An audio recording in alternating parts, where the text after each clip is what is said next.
My name is Mike Desjardins, and this is another podcast episode of Conversations with Leaders. It's my pleasure to have Georgianna Lee here, who is a counselor and coach, to talk about what I think is a difficult conversation for a lot of leaders. And the topic is mental health. So what I'd love to do to start us off, Georgianna, is maybe share with us a little bit of your background from business perspective, and then how that transitioned into the work that you're doing today. Because I think that would set a really good context for anybody who's listening to this around how you came to this work. And then let's get into the meat of it and talk about how to talk about mental health. Amazing. Thanks, Mike. Thanks for having me on. This is such an important topic to talk about. So I'm super excited that we start having conversations about this and normalizing it for everybody. Like you said, I'm a counselor and coach now. My background is actually in the corporate world. I was a tax consultant for several years in Vancouver and working for one of, at the time, we called it the Big Five accounting firms. I don't think it's the Big Five anymore. Really young, straight out of school, had an amazing job, and I got to see what that world was like. And there were parts of that world that I loved and parts of that world that I had a hard time with because in my gut, it didn't sit right. And I could see that people wanted to do greater and better things. And there was just some stuckness there. And so, my background, having studied finance, actually one of my favorite courses was organizational behavior, because I love teams. I love to see a system and see how it's working and see how it's not working and see how it could work better. And when you're 19 years old, there's certain room. I was surprised at the amount of room I could bring shift into an organization at that time. And yet there were also so many structures in place that as a 19-year-old, I just really didn't have that much power to shift. And over time, I also connected with, this isn't my true passion. My true gift is understanding people.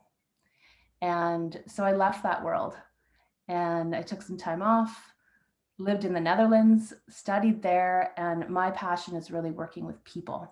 And it came in the form of working with families, the counseling and the coaching with families. But I always had this soft spot for teams and companies, because teams and companies are also all about people. And what I've learned over the years that makes families strong, makes families work well, and strengthens the relationships in families are the same foundational principles that work in teams. And so I enjoy now working with families and working with teams and helping them look at what the dynamics are, how to have tough conversations, how to help people just have permission to be human. Because I feel like when you have permission to be human and everyone on your team feels that way, great, amazing things can happen. So I don't know if that fills you in and gives you some context, but that's sort of what excites me. I think it's great. I think it's great because it really sets up the context of the fact that you were in the working world. You saw these things happening on teams. You saw this happening in, a very large recognized organization, and said, this doesn't have to be this way. There's a different way. And then you spent the time and energy to go to study to actually figure out, well, what can I do about it? I love that. And, I think that the conversation I'm curious about is one that I think it comes about every time the sort of Bell Let's Talk day comes up, and it kind of hits me in the face. And I think to myself, I don't know, through the people I care about and love, whether I work with them day to day, or their clients or vendors or partners, family members, I don't know how to check in with them on their mental health. And I think that where I get stuck is I worry, am I, on one side, not respecting somebody's boundaries or their privacy? And on the other side, am I then not engaging in conversation where I don't get that opportunity to empathize and have a deeper understanding of what's happening in their world? And I feel like there's got to be this middle ground where we're able to have the conversation, where I feel like I'm not treading on somebody's boundaries or privacy, and yet I'm able to more deeply empathize with what's happening for them. And I think it's been punctuated since March of 2020 in the environment of COVID, and how everyone has been affected differently through this. And I love that there was a wonderful Richard Kessler quote where he said, we're all in collective grieving right now. And I thought to myself, well, if that's true, my grieving is going to be different than others. Mhm. So how do you open up the space? How do I open up the space to engage in that conversation with others? Right. I mean, I think it's just beautiful, first off, that you have the desire to open up that space, right? And that you have the courage to say, I don't really know how to do it. Mm-hmm. And even if we were to not take any of those other pieces that you shared that are really valuable and give us a jumping point, if we only took those two pieces of I have the desire to connect, I have the desire to check in with you, and I actually don't really know how. Like that in itself is a really beautiful, transparent, vulnerable statement to make to someone to show that they matter to you and that you care. Mm-hmm. And that you don't want to let your fear of not knowing how stop you from letting them know I care. Even if you have nothing that you feel comfortable sharing with me, I was able to let you know you matter to me and I care. So I think that's a huge thing, is when we can connect into, as leaders, our desire to care for someone, desire to care for someone's well-being, our desire to connect and understand someone better. And then we can also connect in with the feelings, the fear of I don't know how, the fear of I don't want to intrude, you know. Those are the two components. I feel like, what is your desire? What is your fear? Are you willing to say, hey, I really want to be transparent with you and just let you know what's going on for me, which is, on the one hand, I really want to connect with you, check in. And on the other hand, I'm afraid I'm going to mess it up, or I'm afraid you might think this is crossing your boundaries. How does that land for you? You know, what's that like for you? Is that okay? Right? And check in. I think it's a great conversation opener. I don't know. I'm curious how it feels for you to hear that from me. Like, does that feel like something you can work with? Oh, absolutely. Yeah, absolutely. I think that, what was being triggered in my mind as you shared that was, one, I can do that. That was the first thing I thought.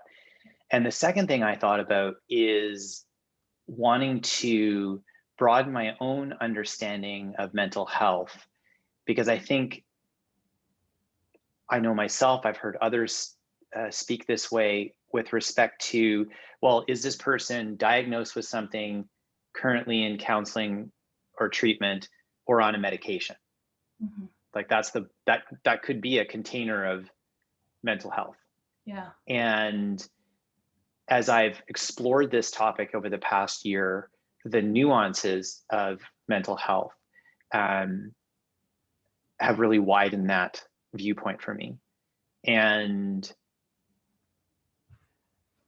interestingly enough, whether it's the female lead on LinkedIn or particular things I follow on Instagram, where I've seen people say, I show up as happy, I show up as a productive team member, and I wake up riddled with anxiety.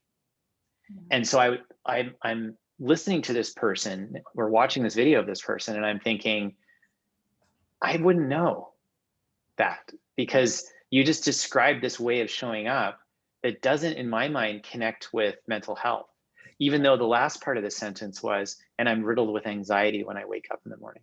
And so that's what really spurred me on to being more curious around, there's probably people in my life that are showing up in the way that the world expects of them, and then suffering in silence in a way that I just don't understand, because it doesn't fit my personal experience. And I want to engage in conversation around that, to again, not to barge in on their privacy, but to be able to better support them if that is part of my role in their life. Right.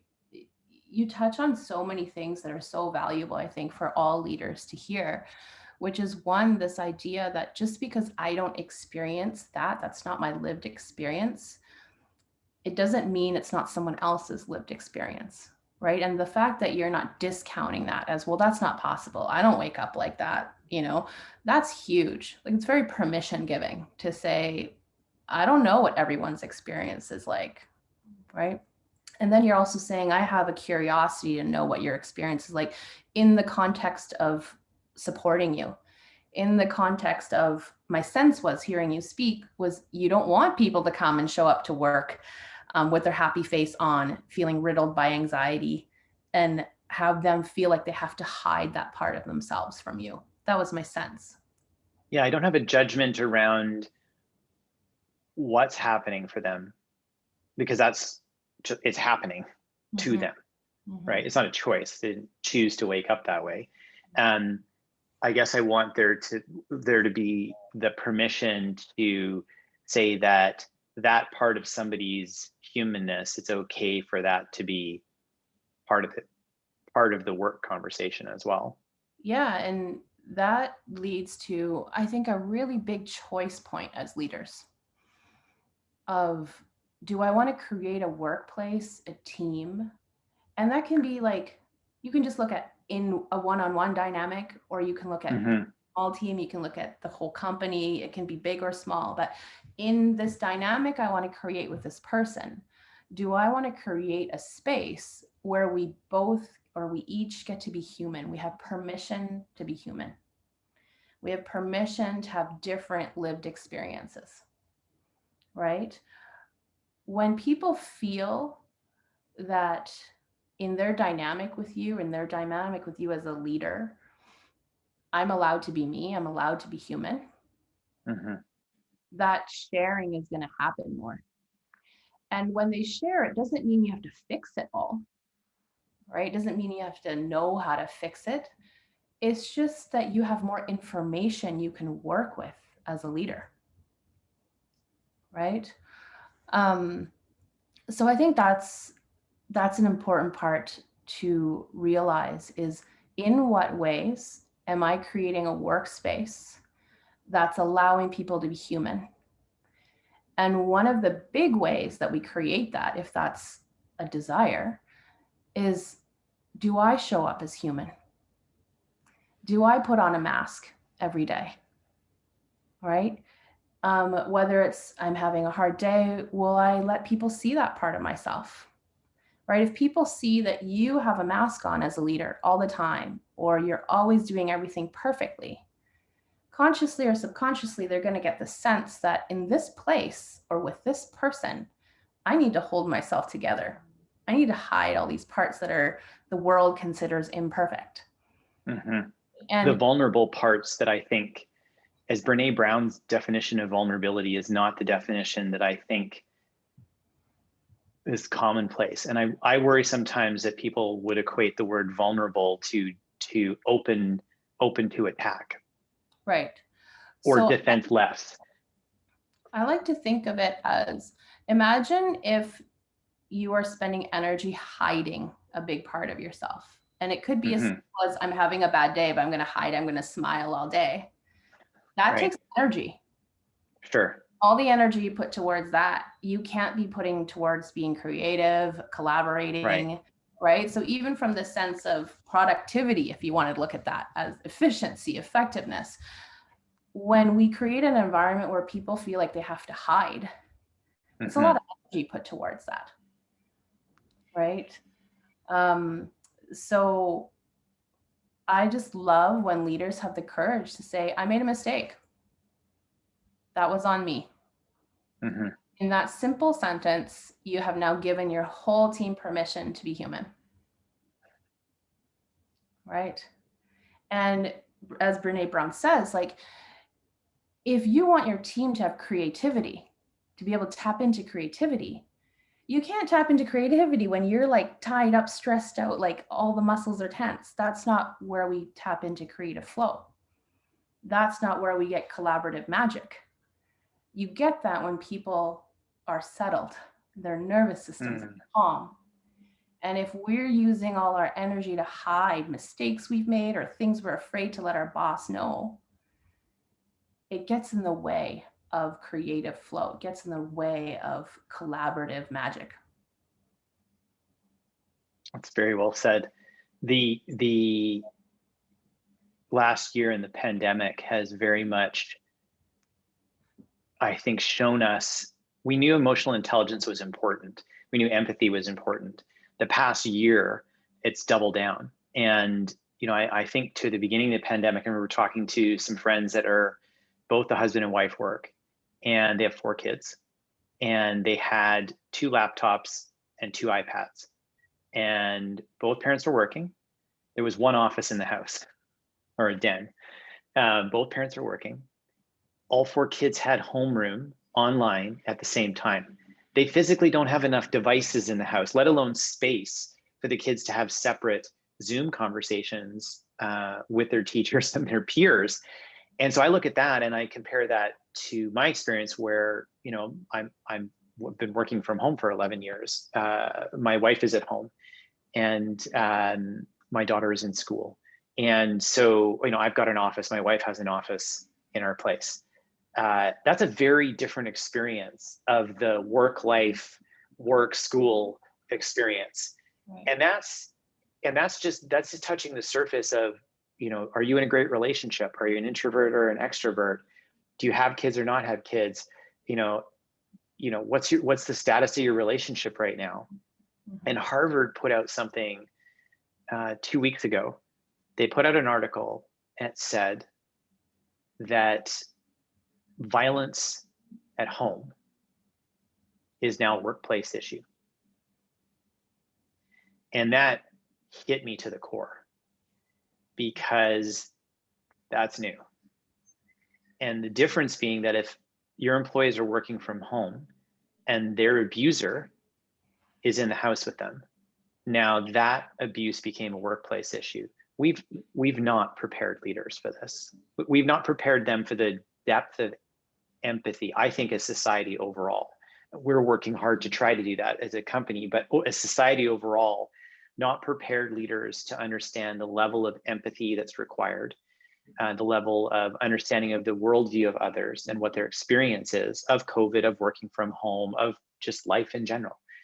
And also the resilience, setting people up to understand how to take care of themselves in very uncertain times. So I know that's a lot. That's a lot of different areas. But it really did strike me that the level of empathy we're asking leaders to have today is at an all-time high. Yeah, I mean, that is a lot of stuff. And when I heard you say that about the violence is in the workplace, I mean, it's not good. It's in the home. It's not good. It's in the work. It's not good at all. So I felt that just in my body hearing that, and as a human, you just don't want anyone to be needing to experience that. I want to speak to it from that place of when it's not our lived experience, how do we tap into the empathy? Mm-hmm. Right? You may not be struggling with the amount of devices and rooms in your house. However, if we were to bring some curiosity to how that family might be feeling, the parents, maybe they're feeling overwhelmed, right? Trying to arrange everything. Maybe they're frustrated at the situation and frustrated that kids are not listening and people are, there's a lot going on. Maybe there's worry or fear, like I might get in trouble with my boss. Overwhelm, frustration, and fear of getting in trouble, we all know as human beings, right? And that is the key to connecting to the empathy when we don't share the same lived experience, is to not get caught up in the details of the lived experience, but bringing the curiosity of how might that person be feeling if I were to be in their shoes. Just imagine. And what are the feelings? And can I connect to those feelings in my lived experience of what is it like for me to feel overwhelmed? What is it like for me to feel like frazzled and frustrated? What is it like for me to feel afraid for my like my well-being, my career, the finance Mhm. coming in? We can all relate to that at some level, Mhm. Mhm. right? And imagining what kind of a presence you would want from your leadership team, from someone who's meant to be supporting you when you're feeling some of those things. And that's how I think as leaders we can tap in to that empathy when we don't necessarily have the same lived experience. It's so for the last 17 years, I've been in an EO, Entrepreneurs Organization forum group. And one of the things we do is we do presentations. So it can be business, family, personal. We have some issue that we want to present to our peers on. There's 7 of us in the group. What we share in common is we're all CEOs, entrepreneurs, and own businesses, but we all are also dads and husbands and wives and partners and parents. So the and moms. And so when we do a presentation, when we get coached by somebody else in the group, and to ground the group, one of the things the coach asks the presenter is, what are the emotions that you have around this issue that you're presenting to the group today? And so say, for instance, the emotions were frustrated, lonely, and scared. Okay, so use those 3 emotions. The thought starter for the presentation is not when is the last time you had a cash flow issue that impacted your future. Like that's not the thought starter is, when was the last time you felt scared, frustrated, and alone because you did not know how to proceed on something that really mattered to you? Exactly. And so what's great is that it grounds us in, and I can share a story about that, no problem, right? Mhm. I have a story from my life. And so we share the story that matches the feelings. And the idea is that the person who's presenting is no longer alone in the emotions. Other people have felt the way that I felt before. These people here know what it's like to feel this way. I'm not alone, and I'm not embarrassed about the fact that I feel this way. And I've heard stories of others who I respect, and they've come through the other side of those feelings, whatever their particular circumstance was. And so when you say that, that's the first thing that came to my mind is like, I've been doing this every month for 17 years. I've been having this conversation with peers in that very way, in grounding in the emotions, not the exact lived experience. Exactly. And that's so powerful. And the keys that I pulled out from that are that gives each person a sense it's okay to be human. These experiences are part of the human experience. I'm not alone in this, right? And it also gives us the ability to see different lived experiences, right? If we don't have conversation, we limit ourselves from seeing different lived experiences. And when we limit ourselves from seeing different lived experiences, I find that it creates more opportunities to be judgmental. Humans are judgmental, that we're wired to notice and judge and compare, right? It's part Yeah. of being human. But the Yep. more you connect to, oh, like I really respect and I care about that person. They have a very different lived experience. Wow. I had never considered that before. Like that is a part of empathy, of growing that skill. Mm-hmm. And I would say I love that you get together with CEOs and do that. And I would say, how beautiful would that be to bring that also on the level of in your team? It Mm-hmm. doesn't require that you get into everyone's personal life, but like Mm-hmm. example in the job where you felt really frustrated, right? Because when you don't talk about those things, it's not that your staff aren't feeling frustrated. They're feeling it. They're Right. just It's still happening. Yeah. yeah, right. But when you're willing to have the courage to speak about it, Right. it takes away again the tension that everyone's holding in. And it also gives you an opportunity as a leader and as a team to come together and bring some intention and consciousness to how do we want to work with this, Mm-hmm. right? So there can be a lot of conversations, that are lacking and missing that could really propel a team to create together more of that sense of it's safe to be here, it's safe to be human here. And you bring up, so the safe to be human here, and you use the word judgment, that we are judging all the time as human beings. And it leads me to think about when that lack of empathy and judgment is turned on ourselves. Mm. When I turn that on myself. And I think, I think in our previous conversation, I was sharing with you the existential crisis of people not being able to show up in their humanness is, if you really knew me, you wouldn't love me. Yeah. And you said in response to that, well, actually, in our shadow work, if I really knew me, I wouldn't love me. Yes. So the more we grow our self-acceptance, right? That part of me is judgmental, and part of me is very loving and kind. Part of me is selfish, and part of me is giving. The more I accept that I am all of those parts, when I see that in you as my boss or my colleague, I'm like, oh yeah, he's judging me. I don't love it, but it's part of being human. I can talk to him about it, and I can make some requests around how we work with that. But I don't need to make him out to be evil, because I see that in myself too, and that's okay. It's part of being human. We have to take responsibility for how we behave, but the fact that that comes up doesn't mean that we're bad or unlovable or terrible people, right? So I think acceptance of these parts of ourselves is really key.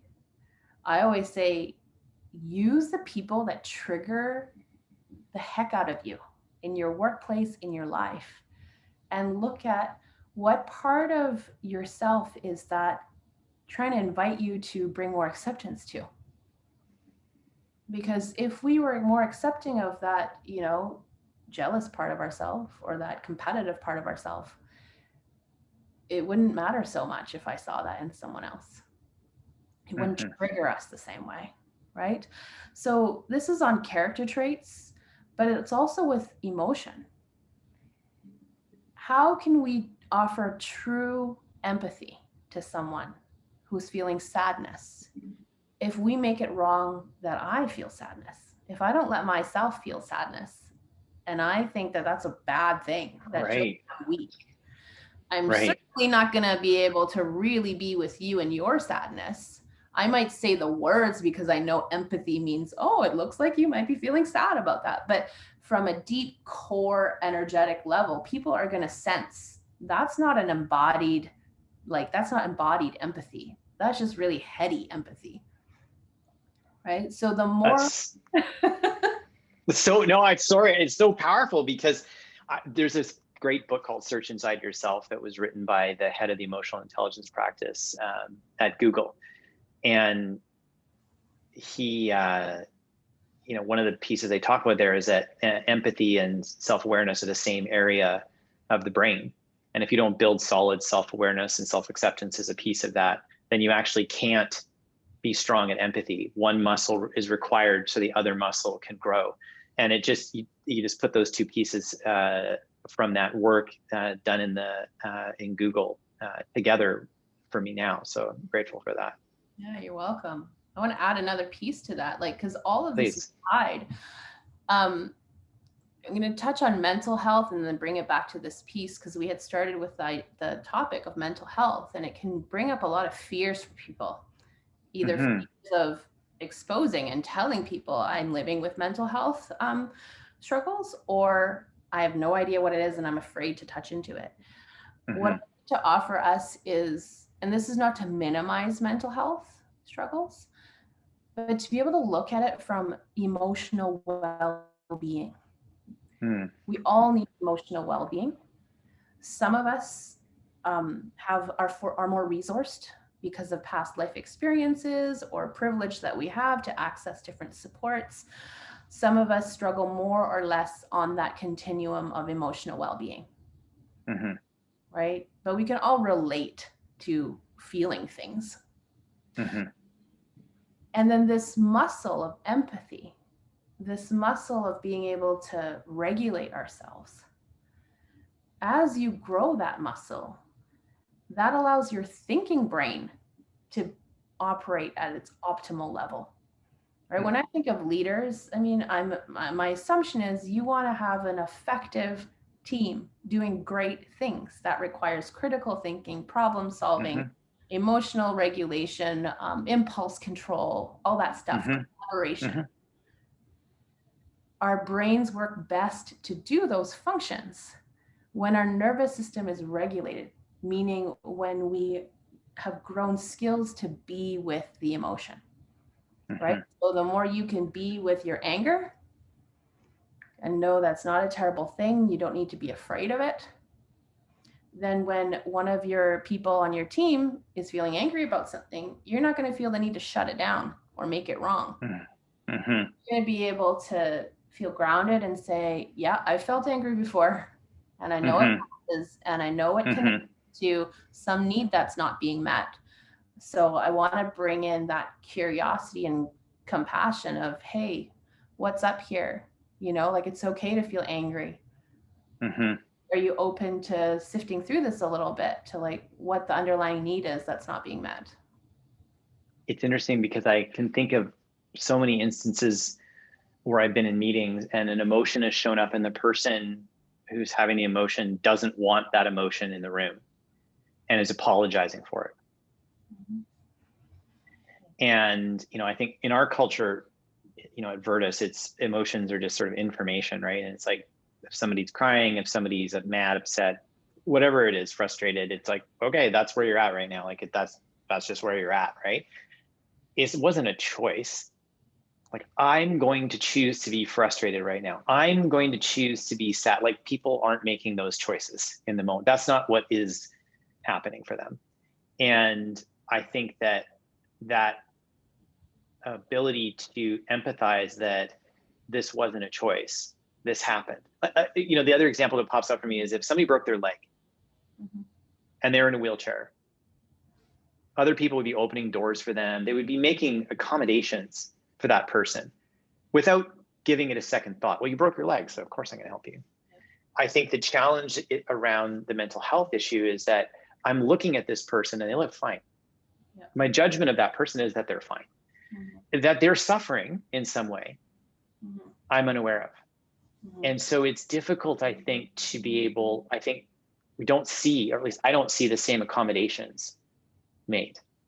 And it's a concussion. If somebody had a concussion and they told you they had a concussion, they looked fine. They look fine. So, okay, it's hard to know, I think, how to support that person. If you see a person with a broken leg in a wheelchair, it's obvious how to support them.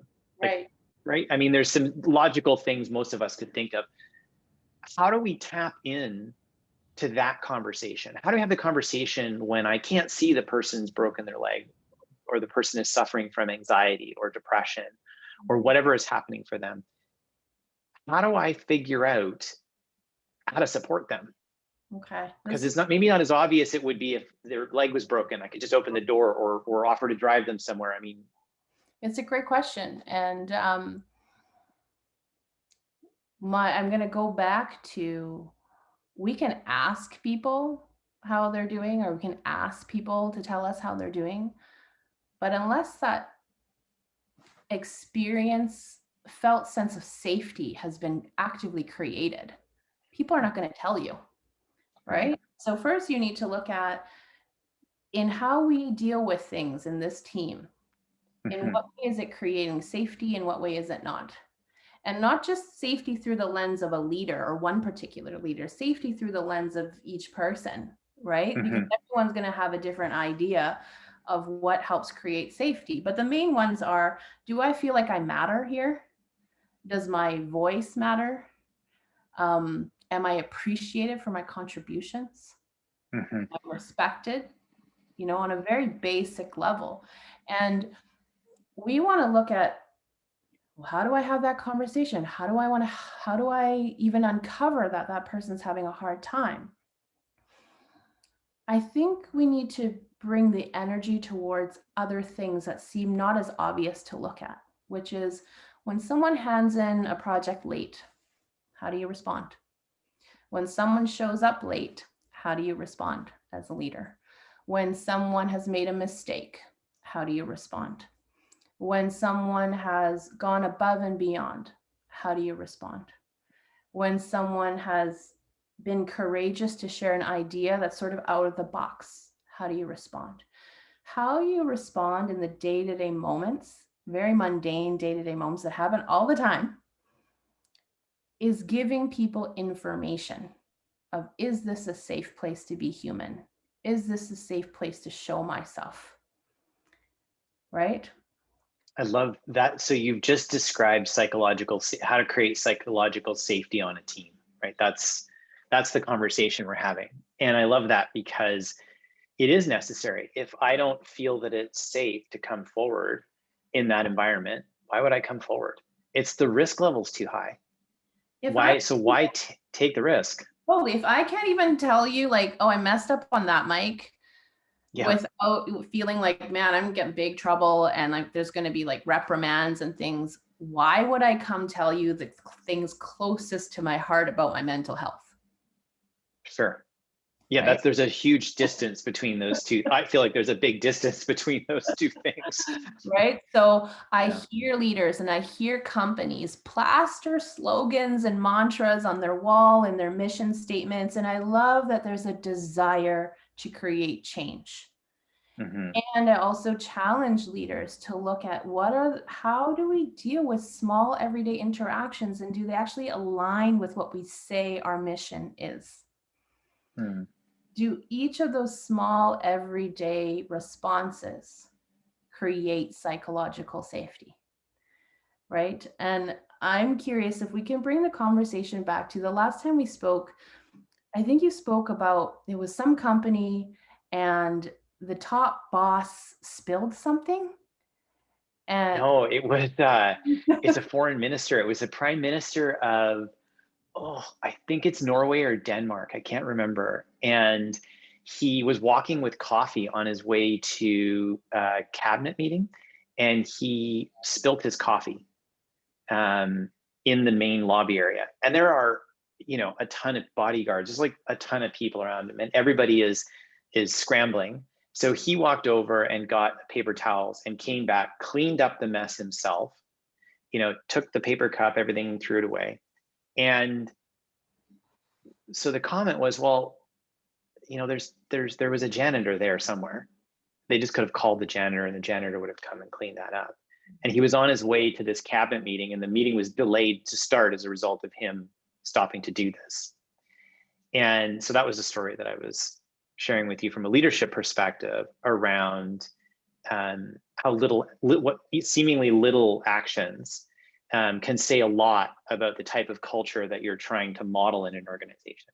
Completely. And in that small action that didn't take that much time, you have now conveyed in a covert and overt way, Mm-hmm. whether there's safety to be human, whether I value you just as much as I value myself, whether I base everything on hierarchy, right? Mm-hmm. Right there in that, there were so many things. If I were watching, I was a bystander. If I was part of his team, I would be like, this is telling me a lot. And this has helped me create a sense of, maybe I can breathe a little deeper.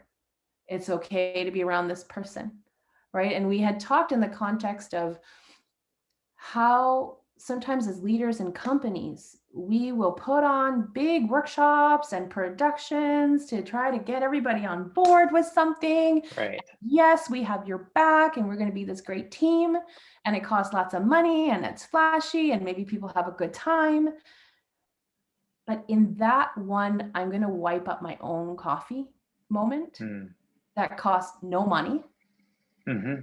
You could have left maybe a much more lasting imprint, right? And you could have created so much more, not just wordy safety, but again, this embodied sense of this guy's willing to come in and do the thing. He doesn't think he's better than us. And that's worth a lot. when the work that you do and love is done, Mhm. and you feel that we as society have accomplished what we need to do around the mental health conversation, describe to me that world. That world is a world where everyone feels free to be themselves and knows that they're accepted and they're good just as they are. And it doesn't mean we stop striving and wanting to grow. It just means that our striving and our desire to grow is coming from a really empowered, grounded place, and not from a place of, I must prove myself. I love that. I think we're going to wrap on that note. That was beautiful. Thank you. Thanks for having me. My name is Mike. My name is Mike Desjardins. This is Georgianna Lee, and this has been another podcast episode of Conversations with Leaders.